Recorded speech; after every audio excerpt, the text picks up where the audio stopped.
The sterile scent of antiseptic couldn't mask the metallic tang of fear as Kylan Vos stared at the flickering readout on the cryostasis unit. Inside, bathed in pale blue light, lay patient Ilara Vance, her life suspended by the thinnest technological thread, awaiting the Viridian solution, his Viridian solution. The culmination of 8 brutal years of research, perfected in this very lab at the prestigious Helios Institute, was finally ready. Across the gleaming console, his research partner and closest friend, Aris Thorne, met his gaze, eyes wide with shared exhaustion and triumph. "It's flawless, Kylan," Aris breathed, his hand hovering over the final activation sequence. "We did it." Kylan nodded, a wave of profound relief washing over him. He initiated the sequence, watching as the shimmering, emerald-hued solution began its slow infusion into Ilara's system. This wasn't just a cure, it was the key to saving millions, the validation of his life's work.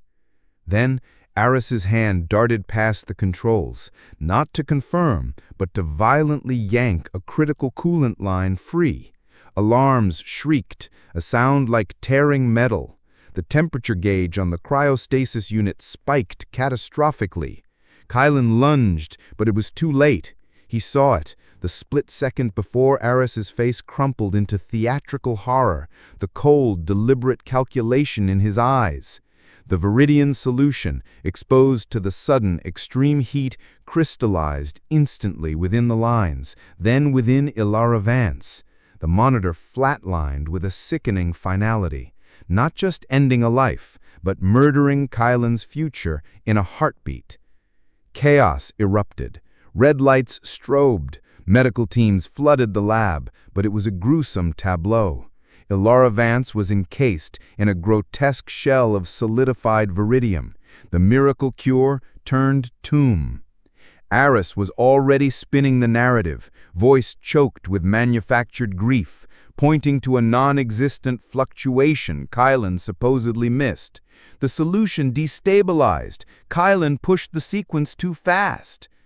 The Helios Institute, reeling from the scandal and a wealthy family's devastating loss, needed a scapegoat. Kylan's frantic explanations about the sabotaged coolant line fell on deaf ears against Aris's polished lies and fabricated data logs. His security clearance was revoked, his reputation shredded overnight. Disgraced, stripped of his research, and facing a ruinous malpractice suit fueled by Aris's testimony, Kylan was cast out of the medical Eden he helped build. He watched from the gutter of obscurity as Aris Thorne, miraculously cleared of any wrongdoing, was lauded for his calm under pressure during the tragic accident. Aris absorbed Kylan's team, his funding, and within a year unveiled a new, safe version of the Viridian solution, suspiciously similar to Kylan's stolen notes, securing a directorship at Helios and global acclaim. Kylan's life's work became Aris Thorne's crowning achievement. Years bled into each other in the grimy reality of the Freewell Clinic, a world away from Helios's gleaming towers. Kylan treated coughs, sprains, and the grinding poverty sickness brought, his brilliance buried under mundane paperwork.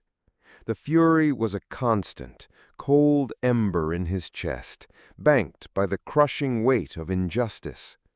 His only solace was Silas Reed, the clinic's gruff but brilliant old diagnostician, who saw past the bitterness to the sharp mind beneath. "Knowledge doesn't vanish with a title, Voss," Silas would grunt, sliding complex case files across his cluttered desk. "Use it or lose it." Kylan did. He became the clinic's secret weapon, diagnosing rare conditions others missed, his analytical skills honed to a razor's edge. He tracked Aris's rise obsessively, noting the subtle shifts in the new Viridian solution's reported efficacy, the whispers of unusual side effects buried in obscure journals. Aris's version wasn't perfect. It was flawed, a rushed imitation. Kalen knew it. He just needed proof and an opportunity. It came in the form of Lyra Vance.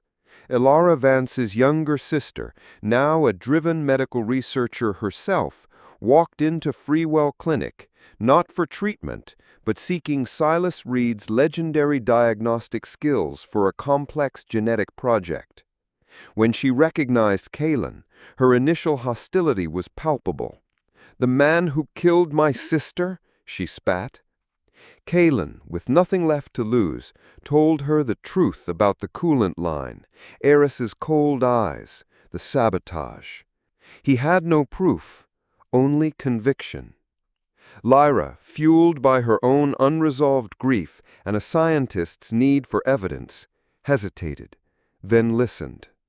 A pact, forged in shared loss and suspicion, was born. Kalen and Lyra became an unlikely team. By day, Kalen worked at Freewell, gathering fragments of data from patients who'd received Eris's Viridian solution, noting subtle, off-record neurological complaints. By night, in a borrowed university lab Lyra accessed, they dissected the public data on Eris's formula. Lyra's expertise in cellular metabolism revealed the critical flaw. Eris, in his haste to capitalize on the stolen research, had altered a key stabilizing agent Kalen had meticulously designed. The substitute was cheaper, easier to mass-produce, but over time it caused microscopic crystal formations in neural tissue, a slow, insidious poison mimicking natural neurodegenerative decline. It explained the whispers. But whispers weren't enough to topple a Helios director. They needed irrefutable evidence directly linking the flaw to Eris's deliberate choice and proof he knew the risks.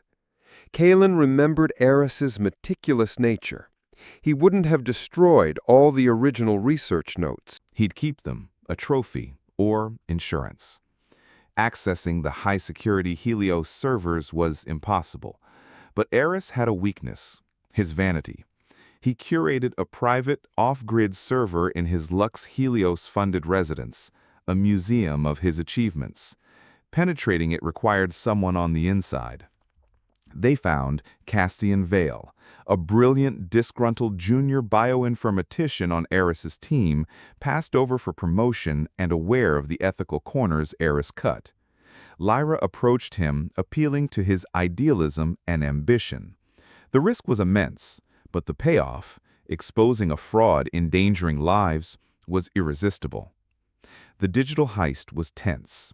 Cassian provided access codes and schematics. Lyra crafted a sophisticated, untraceable data worm. Kalen, operating from a burner device in the clinic basement, guided the worm into Eris's private server.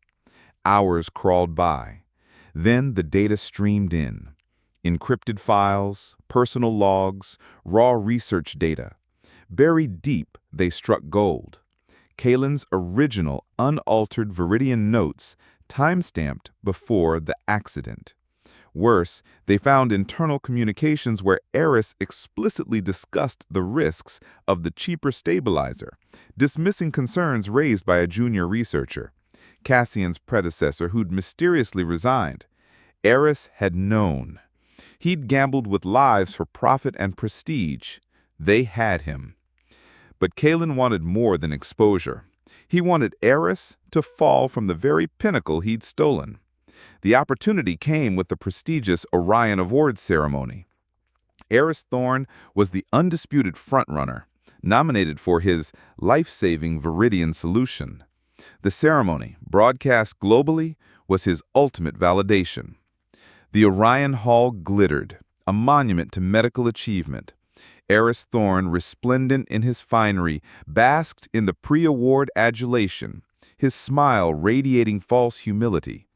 Kalen Voss, clad in a simple, borrowed suit, watched from the shadows near the stage wings, a guest of Lyra Vance, who was presenting a separate award. His heart hammered, not with fear, but with the cold, focused intensity of a surgeon about to make a critical incision. Lyra took the podium for her presentation, her voice clear and steady. As she finished, instead of leaving, she paused, her gaze sweeping the audience. "Before we proceed to the Orion Award," she announced, her voice amplified, carrying a new weight. "A matter of profound ethical urgency demands this platform." A murmur rippled through the hall. Arison's smile tightened imperceptibly. Lyra activated a large display behind her. "What you are about to see," she stated, "exposes a betrayal not just of trust, but of the fundamental oath we all swear. First, do no harm." The screen lit up. First, Kalen's original Viridian notes, dated before Ilara Vance's death. Then the damning communications where Aris dismissed the stabilizer risks. Finally, anonymized patient data showing the correlation between Aris's Viridian solution and early-stage neural degradation. Gasps echoed, cameras swung frantically to Aris, his face draining of color, his carefully constructed composure cracking.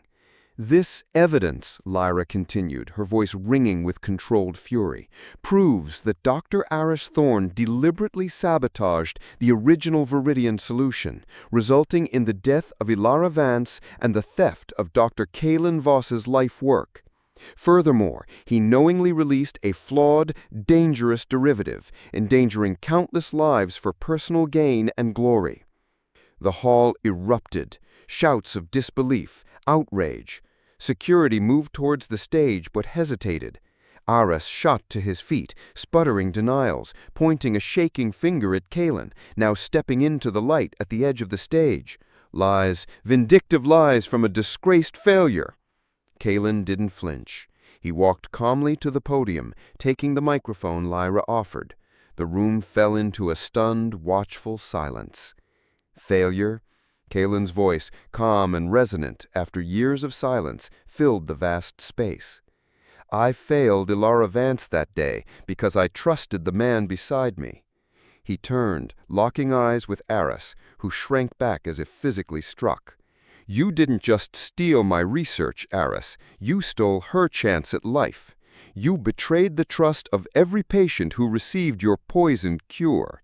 You betrayed the very science you claim to champion."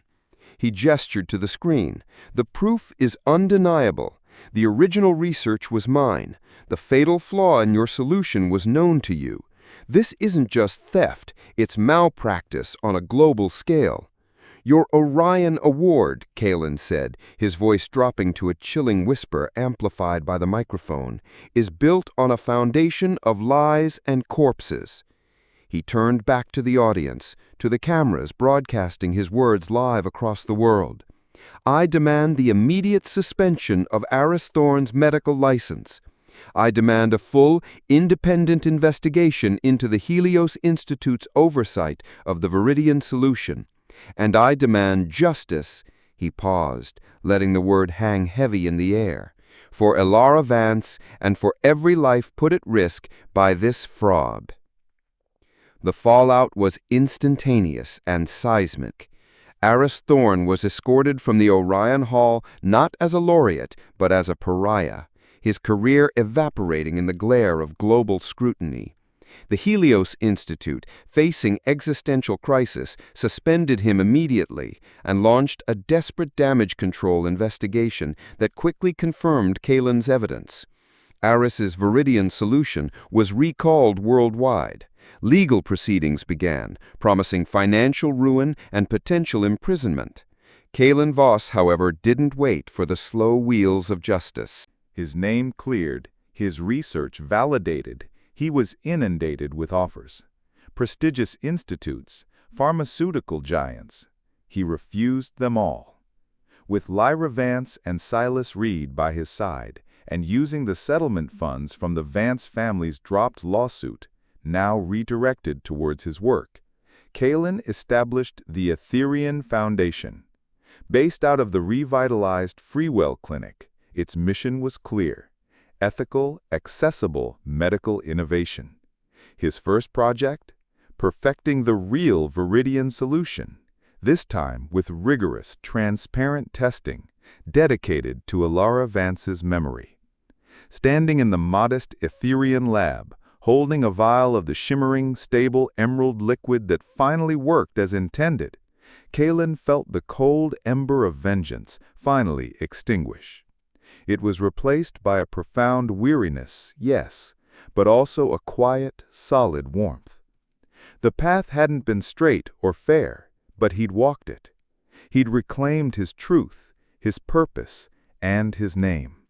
The roar of vindication from the medical community was gratifying, but the silent satisfaction of holding the perfected solution, knowing its potential to heal without hidden cost, was the truest revenge of all. He looked out at Lyra and Silas, discussing protocols, and knew the future, finally, was his to shape, not with bitterness, but with the healing he'd always sought to create. The past was settled. Now he could finally begin.